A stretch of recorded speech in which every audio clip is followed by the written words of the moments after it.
সর্বধর্মে মহান ঈশ্বরকে ধন্যবাদ দিই এবং সকলকে আরেকটিবার প্রভু যীশু খ্রিস্টের নামেতে শুভেচ্ছা জানাই। সকলকে জয় যীশু। আসুন আমরা এই সময় ঈশ্বর বাক্য শুনি। যিহিজকেল তার 36 অধ্যায় 29 পদ।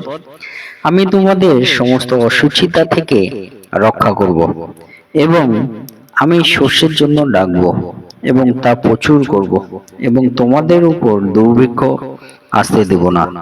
ঈশ্বর তার বাক্যে আমাদের প্রত্যেককে আশীর্বাদ যুক্ত করুন। আমেন। হে আমাদের স্বর্গীয় পিতা, পবিত্র ঈশ্বর, তোমার মহানামের ধন্যবাদ, প্রশংসা এবং গৌরব করি। প্রভু গো, আজকে এই সুন্দর দিন দিয়েছো, তাই তোমাকে ধন্যবাদ দিই। আর এই সময় তোমার যে বাক্য শোনার সুযোগ করে দিয়েছো, তাই তোমাকে ধন্যবাদ দিই পিতা। এই বাক্যের মধ্যে দিয়ে তুমি আমাদের জীবনে কথা বলো, সঙ্গে থাকো। প্রার্থনা প্রভু যীশু নামে চাই, আমেন। এই মুহূর্তে পিতা ঈশ্বর তিনি আমাদেরকে এই বাক্যের মধ্য দিয়ে কয়েকটি বিষয় তিনি আমাদেরকে বলতে চান। কিন্তু পিতা ঈশ্বর তিনি যখন এই কথাটি তিনি বাক্যের মধ্য দিয়ে আমাদের বলেন যে আমি তোমার সমস্ত অসুচিতা রক্ষা করব এবং আমি শস্যের জন্য ডাকবো এবং তা প্রচুর করব এবং তোমাদের উপর দুর্ভিক্ষ আসতে দেব না। এইটি বলার কারণ কি? বিশেষ করে যিহিজকেল ভাববাদী, তিনি ছিলেন একজন ভাববাদী এবং সেই যিহিজকেল তিনি যখন ঈশ্বর তাকে মনোনীত করেছিল ভাববাদী হিসেবে, সেই সময় ইসরায়েলের লোকেরা কিন্তু পাপের কারণে ব্যাবিলনে বন্দী ছিল। অর্থাৎ ভাববাদী যিহিজকেল যেই সময় তিনি এই কথাটি তিনি ঈশ্বরের বাক্য, ঈশ্বরের কাছ থেকে যে বাক্য তিনি শুনেছিলেন যে আমি তোমাদের সমস্ত অসুচিতা থেকে রক্ষা করব, সেই সময় যিহিজকেল এই যে ভাববাণী তিনি করেছিলেন। আর এই সময় পিতা ঈশ্বর যিহিজকেলের সঙ্গে যে কথা বলেছিল, এই কথা বলার কারণ হলো যে ঈশ্বর বিশ্বাসী সেই ইসরায়েল লোকেরা তারা পাপের কারণে ব্যাবিলনে বন্দী ছিল। এবং আমরা যদি এই 36 অধ্যায় আমরা দেখি, এইখানে ঈশ্বর বলেছেন আমি তোমাদের আবার নিজের দেশে ফিরিয়ে আনবো। আমেন। অর্থাৎ পিতা ঈশ্বর তিনি বলতে চান যে তোমাকে আমি অসুচিতা থেকে রক্ষা করব। বলতে পিতা ঈশ্বর তিনি বলতে চাইছেন যে তুমি যে পাপের কারণে ব্যাবিলনে বন্দী ছিলে, সেখান থেকে তোমাকে আবার উদ্ধার করব।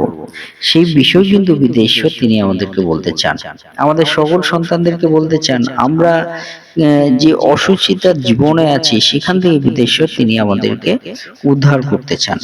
সেখান থেকে যেখানে আমরা অসুচিতা জীবনে আমরা বন্দী হয়ে আছি, বিভিন্ন নিয়মের কাছে, বিভিন্ন ব্যবস্থার কাছে আমরা যে বন্দী হয়ে আছি, সকল ঈশ্বরের সন্তানদেরকে পিতা ঈশ্বর তিনি বলতে চান। এবং যারা এখনো পিতা ঈশ্বরকে যায়নি, সেই সকল সন্তানদেরকেও পিতা ঈশ্বর বলতে চান তুমি যেখানে বন্দী হয়ে আছো, যে ব্যবস্থার মধ্য দিয়ে, যে নিয়মের মধ্য দিয়ে, সেখান থেকে পিতা ঈশ্বর তোমাকে উদ্ধার করতে চায়, তোমাকে পরিত্রাণ দিতে চায়।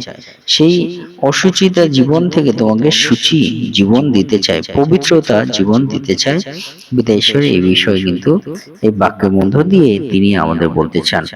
এবং এই 36 অধ্যায় যদি আমরা দেখি, যে ঈশ্বর বলছেন যে ইসরায়েলের অন্য দেশে গিয়ে আমার নাম অপবিত্র করেছিল। অর্থাৎ যেখানে নিয়ম, যেখানে ব্যবস্থা, যেখানে ঈশ্বর বিরুদ্ধ কাজ, সেই জায়গায় গিয়ে তারা কিন্তু ঈশ্বর নাম অপবিত্র করেছিল।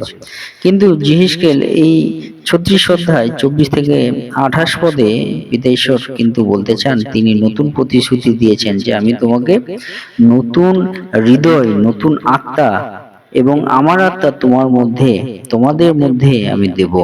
তারপরে পিতা ঈশ্বর কিন্তু এই যিহিজকেল 36 অধ্যায় 29 এবং 30 পদে আশীর্বাদের কথা বলেছিলেন। তিনি বলেছিলেন আমি তোমাদের সব অসুচিতা থেকে বাঁচাবো, দুর্ভিক্ষ আর থাকবে না তোমার জীবনে। অর্থাৎ এটা আশীর্বাদের বাণী। যে বিষয় পিতা ঈশ্বর আজকে আমরা এই বাক্য আমরা পাঠ করছি, এই বাক্যটা আশীর্বাদের বাণী আমাদের সকলের জন্য, সকল মানব জাতির জন্য, সকল যারা আমরা শুনছি সকল সন্তানদের জন্য কিন্তু আজকের যে বাক্য, সেই বাক্য হলো ঈশ্বরের আশীর্বাদ বাণী। পিতা ঈশ্বর তিনি বলছেন আমি তোমাকে সমস্ত অসুচিতা থেকে রক্ষা করব, মানে হলো ঈশ্বরের আশীর্বাদ।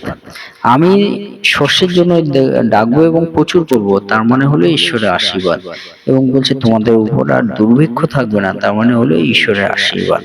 তাই এইটা হলো ঈশ্বরের আশীর্বাদের বাণী সকল সন্তানদের কাছে। এই বাণীর মধ্য দিয়ে পিতা ঈশ্বর 7টি আধ্যাত্মিক বিষয় তিনি বলেন যে তিনি আমাদের পাপ থেকে সূচি করবেন। পিতা ঈশ্বর তিনি আমাদেরকে বলতে চান তা কি।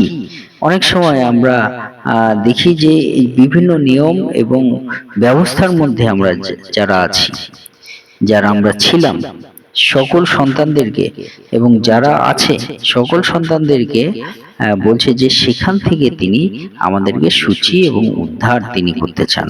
পিতা ঈশ্বর তিনি সে বিষয়ে আমাদেরকে বলতে চান যে আমাদেরকে ধুয়ে পরিষ্কার করবেন। আমাদের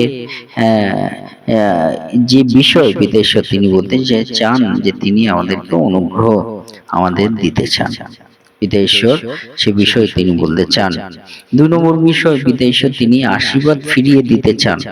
আমরা যে ঈশ্বরের সন্তান, আমরা ঈশ্বর থেকে দূরে চলে গেছিলাম এবং ঈশ্বরের আশীর্বাদ থেকে আমরা বঞ্চিত হয়ে গেছি। পিতা ঈশ্বর তিনি সেই আশীর্বাদ আবার আমাদের জীবনে ফিরিয়ে দিতে চান। আমাদের আধ্যাত্মিক আশীর্বাদ, আধ্যাত্মিক জীবন, ঈশ্বরের স্বর্গীয় জীবন, ঈশ্বরের সেই সম্পর্ক, ঈশ্বরের স্পর্শ, ঈশ্বরের ছোঁয়া, ঈশ্বরের কার্য আমাদের জীবনে পিতা ঈশ্বর সেই আশীর্বাদ তিনি আমাদেরকে ফিরিয়ে আনতে চান। ঈশ্বরের পরিচালনা, এইগুলোই হলো ঈশ্বরের আশীর্বাদ আমাদের জীবনে। যদি আমাদের ঈশ্বরের পরিচালনা থাকে তাহলে আমাদের জীবনে ঈশ্বরের আশীর্বাদ থাকে, কিন্তু আমরা যদি বাইরে জগতের পরিচালনায় চলি তাহলে আমাদের জীবনে কিন্তু বিপদ আসে।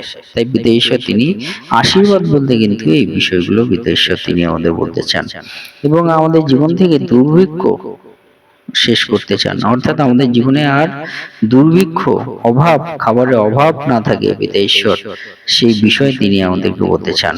সেই খাবার আমাদের বাক্য, আমাদের ঈশ্বরের সহিত আনন্দ এবং শান্তি, এই সকল কিন্তু অভাব আমাদের জীবনে ছিল। বাক্য, ঈশ্বরের বাক্য, ঈশ্বরের আনন্দ, ঈশ্বরের শান্তি, এইসব অভাব আমাদের জীবনে ছিল। শুধু খাবারের অভাব না, কিন্তু ঈশ্বরের বাক্য, আনন্দ এবং শান্তি, সেই অভাব আমাদের জীবনে ছিল। তাই সেই অভাব তিনি আমাদেরকে পরিপূর্ণ করতে চান। এবং 4 নম্বর বিষয়, ঈশ্বরই প্রথমে আমাদের জীবনে উদ্যোগ নেন। তিনি আমাদেরকে ডাকেন, আমাদেরকে। পিতা ঈশ্বর এখানে 3 বার তিনি আমাদেরকে বলছেন যে তিনি আমাদেরকে সেখান থেকে কি বলছেন যে আমাদেরকে অসুচিতা থেকে রক্ষা করবেন, আমাদের জীবনে তিনি খাবার জুগিয়ে দেবেন, আমাদের জীবনে আর দুর্ভিক্ষ হবে না। অর্থাৎ 3 বার পিতা ঈশ্বর কিন্তু আমাদের এই বাক্যের মধ্যে দিয়ে ডেকেছেন, আমাদেরকে আহ্বান করেছেন। তাই ঈশ্বরই প্রথমে আমাদেরকে ডাক দেন, এই বিষয় কিন্তু পিতা ঈশ্বর তিনি আমাদেরকে বলেন। এবং 5ম বিষয়, পিতা ঈশ্বর তিনি আমাদেরকে বলতে চান আধ্যাত্মিক বিষয়, যে ঈশ্বর তিনি আমাদের পবিত্রতা আমাদের জীবনে রাখতে চান, যেখানে পিতা ঈশ্বর সেই পবিত্রতার মধ্য দিয়ে সমস্ত আমাদের জীবনের গ্লানিগুলো তিনি দূর করতে চান এবং তিনি আমাদের জীবনে সেই সঙ্গে যোগানদাতা হয়ে কার্য করতে চান।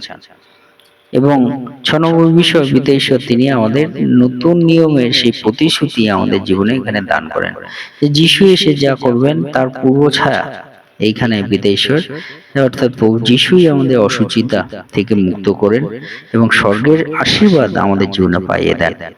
এটা কিন্তু সেই নতুন নিয়মের প্রতিশ্রুতি এই বাক্যের মধ্য দিয়ে, অর্থাৎ প্রভু যিশুর প্রতিশ্রুতি আমাদের এই বাক্যের মধ্য দিয়ে আমরা বুঝতে পারি। এবং বলছে যে দুর্ভিক্ষ আমাদের জীবন থেকে সরিয়ে দেবেন, বলতে আমাদের জীবনে যে শুকনো সময়, যে কঠিন সময়, সেই সময় সরিয়ে দিয়ে আমাদের জীবনে ভালো সময়ের আশা পিতা ঈশ্বর আমাদের দিতে চান, যে আশা আমরা কিন্তু প্রভু যিশুর দ্বিতীয় আগমনে আমরা পাবো, যে আমরা স্বর্গীয় জীবন পুনরুদ্ধার পিতা ঈশ্বর তিনি আমাদেরকে করবেন। তাই এই 7টি বিষয় কিন্তু পিতা ঈশ্বর তিনি আত্মিকভাবে আমাদেরকে বলতে চান, আমাদের জীবনে তার দয়া করুণা তিনি বর্ষিত করতে চান। তাই আসুন আমরা সেই প্রভু যিশুকে আমরা কি বিশ্বাস করব, তার চরণতলে গিয়ে আমরা থাকবো, তিনি আমাদের পথ সত্য জীবন। তাই আসুন আমরা তার পথকে অনুসরণ করি, তার দয়া করুণা এবং আশীর্বাদ আমাদের জীবনে আমরা গ্রহণ করি। ঈশ্বর তার বাক্যে আমাদের প্রত্যেককে আশীর্বাদযুক্ত করুন। এই মুহূর্তে পিতা ঈশ্বরের প্রেম এবং প্রভু যীশু খ্রিস্টের অনুগ্রহ ও পবিত্র আত্মার সহভাগিতা যুগ থেকে যুগান্ত পর্যন্ত আপনাদের সকলের সহবর্তী হন। আমেন। জয় যীশু, জয় যীশু। মৃত্যুর বন্ধন ছিঁড়ে গেছে, কবর খালি পড়ে আছে। অন্ধকার চিৎকার করে, আলো এসে জয় করেছে। শত্রু ভাবে সে জিতেছে, কিন্তু ক্রুশেই হার মেনেছে।